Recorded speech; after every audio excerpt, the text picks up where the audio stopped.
మొన్న పునర్విక అనే ఒక అమ్మాయికి వెన్నులో ఒక చిన్న ప్రాబ్లం వచ్చి స్పైనల్లో ఒక చిన్న ప్రాబ్లం వచ్చేసరికి ఆవిడ చావు బతుకుల సమస్యలో ఉంటే ఏం చేశారు, చాలామంది క్రౌడ్ ఫండింగ్ ద్వారా డబ్బులు వసూలు చేసి ఈవెన్ ఏపీ నుంచి కూడా తెలుగుదేశం పార్టీ యువ అధ్యక్షుడు నారా లోకేష్ గారు కూడా స్పందించి 6 కోట్లు ఏదో ఇవ్వడం జరిగింది. అండ్ చాలామంది కూడా వసూలు చేశారు. ఆ పాప మొత్తానికైతే బ్రతికింది దేవుడి దయ వల్ల. అరుదైన ఇంజెక్షన్ కావాలి, దానికి 18 కోట్ల డబ్బులు అవసరం. ఎంతో కొంత వాళ్ళు సమకూర్చుకున్నారు. ఇప్పుడు నెక్స్ట్ కర్నూలు నుంచి అశ్వత్ అనే ఒక అబ్బాయికి సేమ్ మళ్ళీ ఇలాంటిదే ఒక అరుదైన వ్యాధి సోకింది. ఇదేంటంటే నరాలన్నీ బలహీనపడి బాబు చనిపోయే లాంటి ఒక వ్యాధి, అరుదైన వ్యాధి. దీన్ని కాపాడుకోవడానికి ఒక ఇంజెక్షన్ కావాలి, దాని ధర 26 కోట్లు, అక్షరాల 26 కోట్లు. అతని తండ్రి కూడా ఇలాగే వేడుకుంటున్నాడు. ఆల్మోస్ట్ మళ్ళీ సోషల్ మీడియాలో క్రౌడ్ ఫండింగ్ రూపంలో డబ్బులు సమకూరుతున్నాయి. ఎంతో కొంత మరి మొత్తం అయితే అయ్యాయో లేదో తెలియదు, కానీ అనుకున్న టైంకి ఆయన వసూలు చేసుకోవాలనే మనస్ఫూర్తిగా అయితే కోరుకుందాం. ఇప్పటికే ఉన్న ఆస్తులన్నీ అమ్మేసుకున్నారు, ఇంకా వాళ్ళ దగ్గర ఏమీ లేవు. డైరెక్ట్ ఇంకా దేవుడా అని చెప్పేసి గాల్లో దీపం పెట్టి ఎదురు చూస్తున్నారు. ఈ 2 వ్యవహారాలు పక్కన పెడితే వీటిల్లో కూడా కొంతమంది చేరారు. అసలు ఏం మనుషులరా మీరు, ఏం తింటారు, ఏం తాగుతారు, ఎక్కడి నుంచి వస్తారు తెలియదు. కానీ ఇలాంటి చిన్నపిల్లల ఫోటోలు పెట్టడం, ఆ పక్కనే ఆర్గాన్స్ సంబంధించినటువంటి ఇంకొక బయాలజికల్ ఫోటో పెట్టడం, దాన్ని రౌండప్ చేసి అక్కడ రెడ్ మార్క్స్ పెట్టి, మేబీ ఏలో మీకు సాధ్యమవుతుందేమో అలాంటివన్నీ ఫొటోస్ పెట్టేసి చాలా అరుదైన వ్యాధుల గురించి కూడా కనుక్కుంటే చెప్పేస్తారు కదా, ఏది అరుదైన వ్యాధి అంటే పలానాని ఆ పేరు పెట్టడం, దాని కింద దానికి ఏ ఇంజెక్షన్ అయితే కావాలో అది ఎన్ని కోట్లో ఎక్కడ దొరుకుద్దో కనుక్కోవడం, అక్కడ ఆ మ్యాటర్ అంతా రాసి ఫిలప్ చేసి ఆన్లైన్లో వదిలేయడం, ఒక బ్యాంక్ అకౌంట్ ఇచ్చేసి. ఇట్లా కూడా సంపాదిస్తారా మనుషులు? అండ్ ఇప్పుడు మీరు ఇలాంటి పనులని చేయడం వల్ల నిజంగా ఒక పునర్విక లాంటి అమ్మాయి, నిజంగా ఒక అశ్వత్ లాంటి అబ్బాయికి న్యాయం ఎక్కడ జరుగుద్ది? ఈ మధ్య ఇదేమైనా ట్రెండ్ ఏమో, అందరు ఇలా అడుక్కుంటున్నారేమో అని ఒక్కసారి జనాలకు అనిపించింది అనుకోండి, ఆ సహాయం చేయడం మానేస్తారు. అండ్ వాళ్ళకి అన్ని డబ్బులు, కోట్ల డబ్బులు రావు.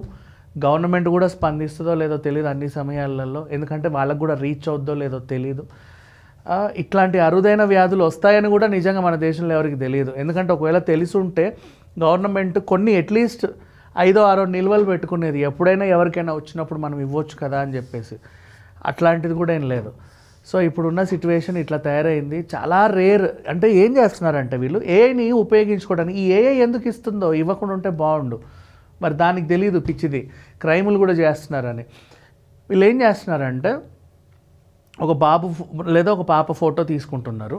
ప్రపంచం మొత్తంలో చిన్నపిల్లలకి 2 months 3 months బేబీకి వచ్చే అరుదైన వ్యాధుల గురించి చెప్పమంటే అదో లిస్ట్ ఇస్తుంది.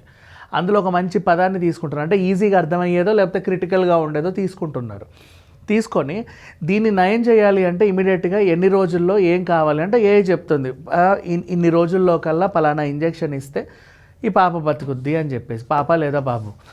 సో ఆ ఇంజెక్షన్ ఎక్కడ దొరుకుద్ది అని అడిగితే మళ్ళీ అదే చెప్పేస్తుంది, పలానా చోట దొరుకుద్ది. ఈ డేటా అంతా తీసుకొని నీట్గా ఒక పోస్టర్ క్రియేట్ చేసేసి, అది కూడా ఏఐలో క్రియేట్ చేస్తారో లేకపోతే ఇంకేమన్నా ఉన్నాయి, చాలా ఉన్నాయి మనకి ఈ పోస్టర్ మేక్ చేసే యాప్స్.